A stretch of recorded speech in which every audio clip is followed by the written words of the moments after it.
ეთერშია კურიერი 12 საათზე ახალ ამბებს თამარ ურუშაძე გაგაცნობთ. დღეს წითელი პარასკევია, ვნების კვირის ყველაზე მძიმე დღე. მართლმადიდებელი ეკლესია იესო ქრისტეს ჯვარცმას, ჯვრიდან გარდამოხსნას და დაკრძალვას იხსენებს. საგანგებო მდგომარეობის და უსაფრთხოების დაძაბული ვითარების მიუხედავად წელს განსაკუთრებული ხალხმრავლობაა იერუსალიმში.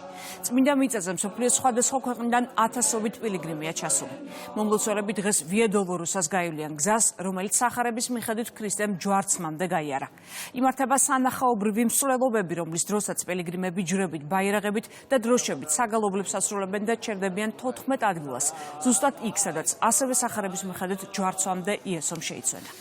იერუსალიმში იმყოფებიან ქართველი მომლოცველები, ადგილზეა კურიერის გადამღები ჯგუფიც, ნინი ნაცვლიშვილი გვიყვება დეტალებს ნინი ეთერში. მორწმუნეებისთვის ყველაზე მძიმე დღე. სახარების მიხედვით სწორედ წითელ პარასკევს აცვეს იესო ჯვარს. ჩვენ ახლა ვია დოლოროსას გავდივართ, გზას რომელიც მაცხოვარმა ჯვარცმამდე გაიარა. ეს არის 600 მეტრიანი მონაკვეთი და 14 გაჩერება. ერთ-ერთი არის მეოთხე გაჩერება, სადაც ახლა ჩვენ მივყოფებით, ადგილი, სადაც მაცხოვარმა შეისვენა და დაღლილი ხელით მეაყდნო კედელს. მსვლელობაში, რომელიც ყოველწლიურად იმართება, სხვადასხვა ქვეყნიდან ჩამოსული პილიგრიმები მონაწილეობენ. აქვე არიან სასული ქართველი სასულიერო პირები და ასევე მომლოცველებიც, რომლებიც ამ გზას გადიან და ეს არის უნიკალური შემთხვევა, იმიტომ რომ ვნების გზას სხვადასხვა კონფესიის ასეულობით მორწმუნე ერთად გალობით, ჯვრებითა და ლოცვით გადის. ჩვენთან ერთად ახლა იმყოფება მამაო, რომელიც მოგვიყვება ამ დღის მნიშვნელობაზე და ამ გზის მნიშვნელობაზე. ეს არის ადგილი, სადაც შეისვენა მაცხოვარმა და ხელი დაადო. ხელი მიადო მაცხოვარმა. და ამ ჯვრის ტვირთვაზე შემდგომში ეხმარება ვინმე იოსებ კვირინელი, რომელმაც ჯვარი ატვირთინა უფალს. ძალიან მძიმე დღეა და ყველა მართლმადიდებელი ქრისტიანი უნდა იყოს თავის თავში ჩაღრმავებული და ჩაიხედოს თავის სულში და იტიროს საკუთარ ცოდვებზე. ეს არის გლოვა საკუთარ ცოდვებზე. ამისკენ მიგვანიშნა ჩვენ მაცხოვარმა, როცა ის ეუბნება თავის მენელსაცხებლე დედებს და თავის იმდევრებს, რომ მე უმტირი ხართ, იტირეთ საკუთარი თავები, იმიტომ რომ საკუთარი ცოდვა არის სანერვიულო, რომელიც გვაბრკოლებს ღმერთთან ურთიერთობაში. და სინანული კიდევ ადამიანის გამწმენელია და ღმერთმა მოუქცეს ეს სინანული. და მადლობა მაცხოვარს, რომ ეს გზა ჩვენთვის გაიარა, ჩვენთვის გაეკრა ჯვარზე და ჩვენი ცოდვები გამოისყიდა ამ ჯვარზე გავკრით და ჯვარცმით და აღდგომით და ამაღლებით მოგცა საშუალება, რომ ჩვენც გადავრჩეთ და საუკუნო ნეტარება ვპოვოთ. დიდი მადლობა.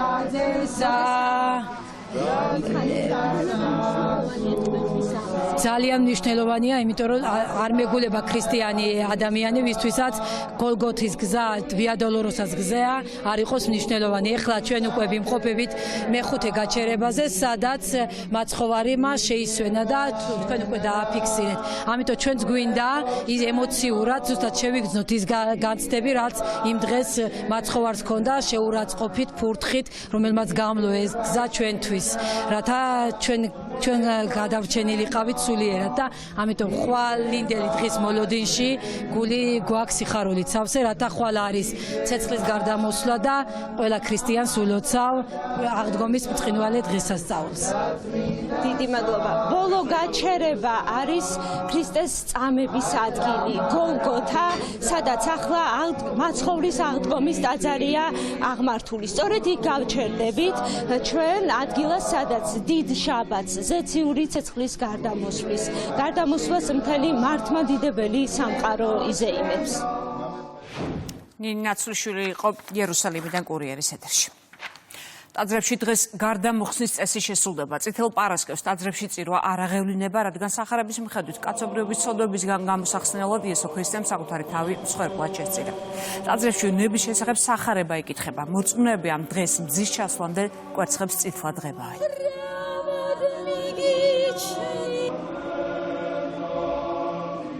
ვნების კვირის პარასკევი განსაკუთრებული სიმძიმით გამოირჩევა.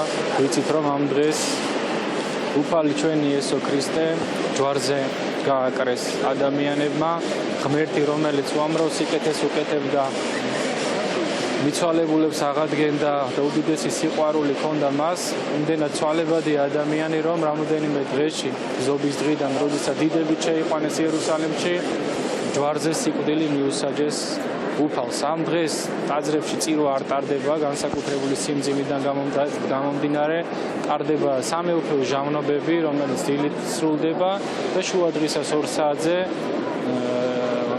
შესრულდება გარდამოხსნის წესი და წესის ბოლოს შესრულდება დატირება გარდამოხსნის წესს, სრულიად საქართველოს კათოლიკოს პატრიარქის მოსაყდრე მეუფე შიოს შეასრულებს.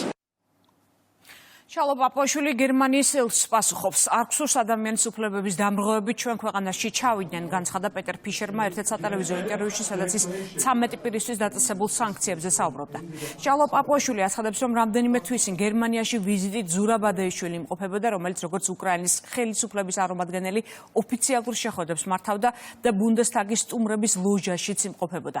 პარლამენტის თავმჯდომარე ადეიშვილის დანაშაულებზე საუბრობს და ამბობს, რომ ადამიანის უფლებების დამრღვევების მიმართ გულწრფელი მიუღებლობის შემთხვევაში გერმანიის მთავრობა მას ქვეყანაში შესვლას აუკრძალავდა. გერმანიის ელჩის ამ განცხადების ფონზე საზოგადოება შევახსენებ, რომ რამდენიმე თვის წინ გერმანიაში ვიზიტით იმყოფებოდა ზურაბ ბადეიშვილი, რომელიც როგორც უკრაინის ხელისუფლების წარმომადგენელი ოფიციალურ შეხვედრებს მართავდა და ბუნდესტაგის სტუმრების ლოჟაშიც კი ვიხილეთ. თუ კი ვინმეს გამოეპარა, აქ არის ზურაბ ბადეიშვილის მიერ ადამიანის უფლებების წინააღმდეგ ჩადენილი ის დანაშაულები, რომლებზეც უკვე დადგა საბოლოო განაჩენი. კობა დავითაშვილის გატაცების და დასახეჩრების საქმე 6 წელი, ციხეებში წამების საქმე 4 წელი და 6 თვე. ღვინის კომპანია აკურას წართმების საქმე 1 წელი და 6 თვე, ტევ იბერიას წართმების საქმე 1 წელი და 6 თვე, ბანკი ქართულს გაკოტრების მცდელობის საქმე 5 წელი და 3 თვე. გერმანიის მთავრობას ადამიანის უფლებების დამრღვევების მიმართ გულწრფელი მიუღებლობა რომ ჰქონოდა, ოფიციალურად ან არ უმასპინძლებდა, ან თუ ეს მასპინძლობა დაუდევრობა იყო, ამ სკანდალის შემდეგ მაინც გერმანიაში შესვლას აუკრძალავდა წამების და რეკეტის სისტემის ერთ-ერთ მთავარ დადასტურებულ შემოქმედს, რაც არ მომხდარა. სწორედ ასეთი მაგალითები აჩვენებს, რომ სანქციები თუ სავიზო შეზღუდვები პოლიტიკური ვენდეტის და გავლენის, არაკეთილსინდისიერად მოპოვების იარაღად არის ქცეული და შორსაა ელემენტარული სამართლებრივი პრინციპების პატივისცემისგან, რაც ღრმად არაევროპულია. თბილისში საქართველოს ჩინეთის სავაჭრო ეკონომიკური თანამშრომლობის ერთობლივი კომისიის მე-9 სხდომა გაიმართა. მხარეებმა იბრძოლეს თავისუფალ ვაჭრობაზე, საინვესტიციო ურთიერთობებზე, თანამშრომლობაზე, ტრანსპორტის, ლოგისტიკის, ენერგეტიკის, საინფორმაციო ტექნოლოგიების, ტურიზმის და სოფლის მეურნეობის სფეროებში. ერთ-ერთი თემა იყო შუა და ერევნის მნიშვნელობა და საქართველოს როლი. სხდომა საქართველოს ეკონომიკის მინისტრის და ჩინეთის კომერციის ministris მოადგილის ხელმძღვანელობით გაიმართა. ლევან დავითაშვილის ინფორმაციით, ქვეყნებს შორის სავაჭრო ბრუნვა 17%-ით გაიზარდა. ჩინეთმა კი მე-4 ადგილი დაიკავა საქართველოს უმსხვილეს სავაჭრო პარტნიორებს შორის. 17%-იანი დაფიქსირდა ორმხრივი ვაჭრობის გასულ წელს, ასევე 23%-ზე მეტი ზრდა გვაქვს მიმდინარე წლის 2 თვეში. ასევე მნიშვნელოვანი იყო ტურიზმის სფეროში თანამშრომლობის განხილვა, სადაც ჩვენ შევეხეთ იმ პირდაპირ ფრენების მნიშვნელობას და გაზდებ ტურისტულ ნაკადებს, ხაზი გაუსვით შუა კორიდორის მნიშვნელობას და იმ ტვირთნაკადის ზრდას, რომელიც ბოლო წლების განმავლობაში განსაკუთრებით შთამბეჭდავია. 2023 წელს საქართველოს და ჩინეთმა გამოაცხადა სტრატეგიული თანამშრომლობა, მას შემდეგ მნიშვნელოვნად არის გაზრდილი თანამშრომლობა სხვადასხვა სფეროში და სხვადასხვა მიმართულებით, განსაკუთრებით სავაჭრო ეკონომიკური მიმართულებით, ტურიზმის მიმართულებით, ტრანსპორტის მიმართულებით. გაზრდილი არის მნიშვნელოვნად ვიზიტები, როგორც სამთავრობო დონეზე, ასევე რეგიონების დონეზე და რა თქმა უნდა ეს გვაძლევს ჩვენ სურათს იმისას, რომ თანამშრომლობის სივრცე და შესაძლებლობები სხვადასხვა სექტორში, სხვადასხვა სფეროში ჯერ კიდევ მრავალი არის. სომხეთის, აზერბაიჯანის და საქართველოს სამმხრივი შეხვედრის შემდეგ გავრცელდა ერთობლივი განცხადება. ტექსტში ნათქვამია, რომ შეხვედრა, რომელიც თბილისში გაიმართა, ორიენტირებული იყო საერთო ინტერესის სფეროებში სამმხრივი თანამშრომლობის განვითარებაზე. სფეროებში თანამშრომლობა ხელშეუწყობს საერთო გამოწვევების დაძლევას და საბოლოო ჯამში საკუთარ წვლილს შეიტანს სამხრეთ კავკასიის გრძელვადიან სტაბილურობასა და სწრაფ განვითარებაში, ნათქვამია განცხადებაში. იუსტიციის სახლ-შეფასების ერთიანი სისტემის ეფექტიანი მომხმარებლის სტატუსი მიანიჭა. უწყების პრაქტიკა ერთ-ერთ საუკეთესო ევროპულ გადაწყვეტილებად იქნა აღიარებული და 18 საუკეთესოს შორის მოხვდა. გადაწყვეტილება პოლონეთში მომხმარებლის ყოველწლიურ ღონისძიებაზე მიიღეს. კონფერენციას ევროკავშირის წევრი და აღმოსავლეთ პარტნიორობის ქვეყნების 160-მდე წარმომადგენელი ესწრებოდა. აჭარის მთავრობის თავმჯდომარე მინისტრებს, მოადგილეებს, დეპარტამენტების უფროსებსა და სამსახურების ხელმძღვანელებს შეხვდა. საუბარი შეეხო მთავრობის პრიორიტეტებს და ხედვებს. სულხან თამაზაშვილმა უწყებებს დაავალა, რომ მათ წინაშე არსებული გამოწვევების დასაძლევად მუშაობა გააქტიურდეს, მოსახლეობასთან კომუნიკაცია კი მეტად გახსნილი და ეფექტიანი გახდეს. ცეცხლის შეწყვეტის წინადადებაზე პასუხს შტატები რუსეთისგან მიმდინარე კვირას მიიღებს. განცხადება ტრამპმა იტალიის პრემიერთან შეხვედრის შემდეგ გააკეთა. უკრაინა-რუსეთის კონფლიქტის დაწყებაში თეთრი სახლის ლიდერმა ბაიდენი დაადანაშაულა. მან ხაზი გაუსვა იმასაც, რომ ომის დაწყება ზელენსკის არ აბრალებს, თუმცა მისი გულშემატკივარი არ არის. ამერიკის პრეზიდენტმა ისაუბრა წიაღისეულის შეთანხმებაზეც. მისი თქმით, დოკუმენტის შესაძლოა 5 შაბათს გაფორმდეს. როგორც იცით, რუსეთი უფრო დიდი სამხედრო ძალაა და თუ ჭკვიანი ხარ ომში არ ჩაებმები. ამაში შეიძლება დაადანაშაულოთ ის კაცი, რომელიც ამ სავარძელში იჯდა. ბაიდენს წარმოდგენა არ ჰქონდა რა ხდებოდა, მე რომ პრეზიდენტი ყოფილიყავი, ეს ომი არასდროს დაიწყებოდა. მომხდარში ვოლოდიმირ ზელენსკის არ ვადანაშაულებ, თუმცა ვერ ვიტყოდი, რომ მან საუკეთესო სამუშაო გაასწია. მე არ ვარ მისი დიდი გულშემატკივარი. რაც შეეხება ცეცხლის შეწყვეტის შესახებ რუსეთთან მოლაპარაკებებს, ჩვენ შევიტყობთ მათგან პასუხს ამ კვირაში. ძალიან მალე და ვნახავთ რა იქნება შემდგომ. ჩვენ გსურს ეს ომი შეწყდეს, გსურს მკვლელობები შეწყდეს. უკრაინასთან ჩვენ გვაქვს წიაღისეულის შესახებ შეთანხმება, რომელიც ვფიქრობ მომავალ 5 შაბათს გაფორმდება. ჩვენ გვაქვს შეთანხმება ამ საკითხზე. ვაშინგტონის პარალელურად შეხვედრები იმართება პარიზშიც. აუდიენცია შედგა ამერიკის სახელმწიფო მდივანსა და საფრანგეთის პრეზიდენტს შორის. ერთ-ერთი მთავარი თემა უკრაინაში მიმდინარე ომი იყო. მაკრონმა განაცხადა, რომ ყველა მხარე უკრაინაში მყარი და გრძელვადიანი მშვიდობის დამყარებას ცდილობს. განცხადებას ავრცელებს მარკო რუბიოც. ჩვენი მთავარი ამოცანაა დავასრულოთ ომი და შევაჩეროთ არასაჭირო სისხლის ღვრა, აცხადებს ის. შეხვედრას ესწრებოდნენ უკრაინელი და ევროპელი დიპლომატებიც. მედიის ცნობით, შტატების ოფიციალური პირები ირანთან ბირთვული მოლაპარაკებების საკითხის განხილვასაც აპირებენ. ჯერა რომ ყველას სურს მშვიდობა, რა თქმა უნდა მყარი და მდგრადი მშვიდობა. ეს არის ის, რასაც ჩვენ ყველანი ვცდილობთ. ახლა საკითხი ეხება ეტაპებს, იმ გზას თუ როგორ მივუახლოვდეთ შედეგს, რომელიც ჩვენ გვსურს. მარკო რუბიო სერგეი ლავროვს ტელეფონით ესაუბრა ზარი მოსკოვში პარიზიდან შედგა. სახელმწიფო დეპარტამენტის ინფორმაციით, სახელმწიფო მდივანმა ლავროვს გადაცა იგივე გზავნილები, რაც შტატების დელეგაციამ უკრაინულ მხარეს და ევროპელ მოკავშირეებს პარიზში გაუზიარა. ტრამპს სურს ომის დასრულება და ახლა ყველა მხარეს წარუდგენს ხანგრძლივი მშვიდობის კონტურები. რუსეთის განცხადებაში კი ვკითხულობთ, რომ მხარეები კავშირის შენარჩუნებაზე შეთანხმდნენ, რომ ამერიკული მხარე მოსკოვს მიაწვდის ინფორმაციას, რა შედეგი დასრულდება მომავალ კვირას დაგეგმილი შეხვედრა უკრაინულ მხარესთან. უკრაინის საკითხზე მიმდინარე მოლაპარაკებების პარალელურად უკრაინაში აქტიურ ფაზაშია საომარი მოქმედებები. რუსეთმა ხარკოვის ოლქზე სარაკეტო თავდასხმა განახორციელა. შეტევას 1 ადამიანი აცხოვლა, დაშავდა 57, მათ შორის ბავშვი. ზელენსკი მთავარ მომლაპარაკებელს აკრიტიკებს, ის ტრამპის სპეციალურ წარმომადგენელს რუსული ნარატივის გავრცელებაში ადანაშაულებს.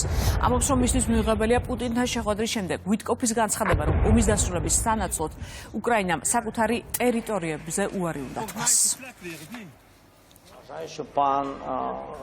მიმაჩნია, რომ ბატონმა უიტკოფმა რუსული მხარის სტრატეგია აირჩია. მიმაჩნია, რომ ეს ძალიან სახიფათოა, რადგან ის შეგნებულად თუ გაუცნობიერებლად არ ვიცი რუსულ ნარატივებს ავრცელებს. საერთოდ არ მესმის ის რაზე საუბრობს. ყველამ ეს განცხადება ისე მოვისმინეთ, როგორც ბატონი პუტინის ბოდვა. მეგონა, რომ მას შესაბამისი ხალხი ჰყავს, რომლებიც აგრძელებენ ამ ნარატივების ცივილიზებულ ქვეყნებში გავრცელებას. ამიტომ სერიოზულად ამას არ ვუყურებ. უკრაინა არასდროს აღიარებს როებით ოკუპირებულ ტერიტორიებს რუსულად და ეს პოზიცია არ შეცვლილა. ამერიკის ავიაციის იერიშებს იემენში 38 ადამიანი ემსხვერპლა, 102 დაიჭრა. შეტევა წითელი ზღვის სანაპიროზე მდებარე პორტზე განხორციელდა. ტერიტორიას ჰუსიტების რადიკალური დაჯგუფება აკონტროლებს. ამერიკული მხარე ავრცელებს ინფორმაციას, რომ განადგურებულია პორტი და საცავი. სროლა ფლორიდის შტატის ერთ-ერთ უნივერსიტეტში დაღუპულია 2 და დაჭრილია 4 ადამიანი. კლინიკაშია გადაყვანილი თავდამსხმელიც. პოლიციის ინფორმაციით 20 წლის ეჭვმიტანილი შერიფის შვილია, რომელსაც ხელი მიუწვდებოდა მამის სამსახურებრივ იარაღზე. მოტივი უცნობია. მეწყერი და წყალდიდობა იტალიაში ძლიერმა ნალექმა პრობლემები შექმნა ჩრდილოეთ რეგიონებში. დაიტბორა სახლები, მოგლეჯილია 100-წლოვანი ხეები. გათიშულია ელექტროენერგია, სტიქიის ზონაში საგანგებო რეჟიმში მუშაობენ მაშველები. ნეაპოლთან საბაგირო ჩამოწყდა ერთი კაბინა, რომელშიც 5 პირი იმყოფებოდა, რამდენიმე მეტრის სიმაღლიდან ჩავარდა. დაღუპულია 4 ადამიანი. ერთი გადარჩა, მაგრამ მისი მდგომარეობა მძიმეა. ამავე ბაგირზე კიდევ ერთი გონდოლა მოძრაობდა, ის ხეს შეეჯახა. მაშველებმა 16-ვე მგზავრი გადაარჩინეს. კლინიკიდან გამოწერის და 38-დღიანი მკურნალობის შემდეგ რომის პაპმა ტრადიცია არც წელს დაარღვია და აღდგომამდე რამდენიმე დღით ადრე პატიმრებს შეხვდა. 88 წლის პონტიფიკოსი საპატიმროში დაახლოებით 70 სხვადასხვა ეროვნების პატიმრს შეხვდა. მე მომწონს მის გაკეთება, რაც იესომ გააკეთა დიდ ხუთშაბათს. ეს არის ფეხები დავრბანო ციხეში პატიმრებს. ამას წელს მე ვერ გავაკეთებ, არ შემიძლია, მაგრამ შემეძლო და მინდოდა თქვენთან ახლოს ყოფნა. ვლოცულობ თქვენთვის, განაცხადა პაპმა. სოფლიოში დღეს რადიო მოყვარულთა დღე აღინიშნება. პარიზში საერთაშორისო რადიოს მოყვარულთა კავშირი 1925 წლის 18 აპრილს დაარსდა. პირველებმა სწორედ რადიოს მოყვარულმა ექსპერიმენტატორებმა აღმოაჩინეს, რომ მოკლე ტალღების სპექტრის გამოყენება გლობალური კავშირისთვის შეიძლებოდა. დღეს რადიო მოყვარულთა საერთაშორისო კავშირი აერთიანებს ევროპის, აფრიკის, ახლო აღმოსავლეთის, ამერიკის კონტინენტებს, ავსტრალიას, ახალ ზელანდიას, წყნარი ოკეანის ქვეყნებსა და აზიის უმეტეს ნაწილს. ეს იყო ბოლო ინფორმაცია კურიერი გემშვიდობებად 3 საათამდე. თქვენ კი შეგიძლიათ დღის სხვა სიახლეებს გაიცნოთ ჩვენ ვებგვერდზე rustavi2.gi.